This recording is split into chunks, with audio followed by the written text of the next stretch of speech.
You know, George Bush has said that anybody that has any connections to Al-Qaeda should be arrested. Well, no one has greater connections to the Saudis and the House of bin Laden than the Bushes. They've been in business together for decades. George Bush actually started his first oil company way back in 1976 with a member of the bin Laden family and with their funds. My friends, the government had complete and total prior knowledge of the horrible events that happened here. And at the bare minimum, they allowed this tragedy to take place as a pretext to scare the population into total abject fear and then submission. In his film Fahrenheit 9/11, Michael Moore doesn't even talk about things that MSNBC and the Associated Press have reported on. That Osama bin Laden's code name in the CIA was Tim Osman. That he was a CIA asset trained in the 1970s and used against the Russians in the 1980s in Afghanistan. Then, of course, he helped against the Serbs in the late 1990s. Over and over again, Osama bin Laden has been used as a tool of the U.S. government and its interests.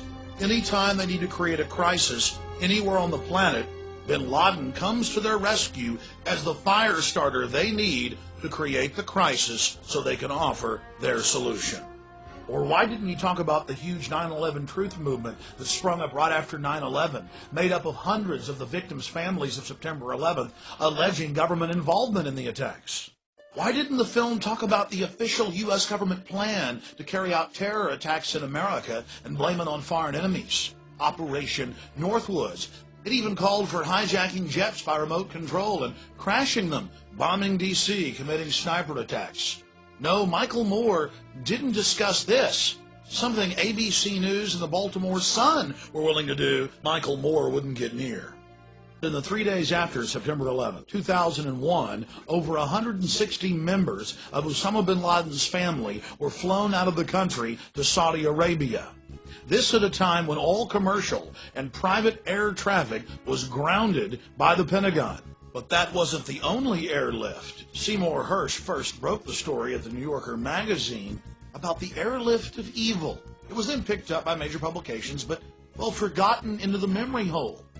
At the end of the 3-week-long Afghan war in Afghanistan, 8,000 Taliban and Al-Qaeda leaders were loaded on U.S. government C-130s and flown out to Pakistan to safety. It had been their job to stir up the phony crisis in Afghanistan and then give George W. the fake victory. You see, it was a staged war. And this is one of the other big smoking guns of 9/11 government involvement that we're all supposed to forget about. Oh, the government admits they flew them out to safety, but Fox News said it was an accident. Yes, 8,000 Taliban and Al-Qaeda cream the leaders being flown out to safety. And top generals were told to release Taliban generals. They were told, let them go. And some of the generals got angry and went public. The FBI has gone public, as well as the CIA. They've even leaked the orders, like W199I, where George Bush ordered them to back off Osama bin Laden and his family. In fact, they even fired some agents that refused to follow their orders. There were red flags everywhere. Everyone knew that the attack was coming. That's why so many public officials didn't go to New York. But months before, there was the Bush administration frustrating the investigations, ordering the agents off the cases, ensuring that the attacks would go forward. Then there were the media reports by respected institutions, backed up by hospital officials at the American hospital in Dubai, of Osama bin Laden meeting with the CIA Middle East section chief for 10 days in July of 2001, months before September 11th. The question is, what was the CIA doing meeting with Osama bin Laden? Getting their story straight? Not just the campaign cash for George W. and Brother Jeb. There was $1 billion the U.S. Treasury pumped into Brother Neil's bank, Silverado. And there's Brother Marvin. His investment funds are fattening on contracts for the war on terror.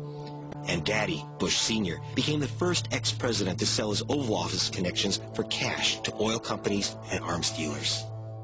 The Bushes are like other American dynasties. The Kennedys, the Rockefellers. But they've taken the game to a whole other level.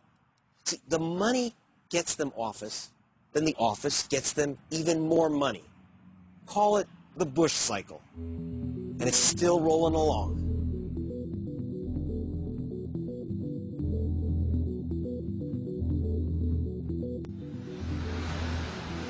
I went to speak to a man who'd witnessed the Bush family's uncanny ability to turn government service into cash. He'd occupied an inside seat in the spook world during the Reagan-Bush administration. Former National Security Agent Wayne Madsen. It's the nature of the Bush families, particularly Bush Sr., to use contacts made from government service, head of the CIA, vice president, president of the United States, to basically call in favors later on. Bush Sr. and other former intelligence and political honchos have joined the private Carlyle Group, whose main work is selling arms to the U.S. government and a few dictatorships. Carlyle uses Senior Bush to make entrees to various government offices around the world, to presidents and prime ministers and kings, sheikhs, emirs, sultans, what have you. But what Bush Sr. gets in return is he's part of these lucrative contracts, and he uses his connections to funnel the money into the Bush family coffers, which finds its way into the Bush campaign machine.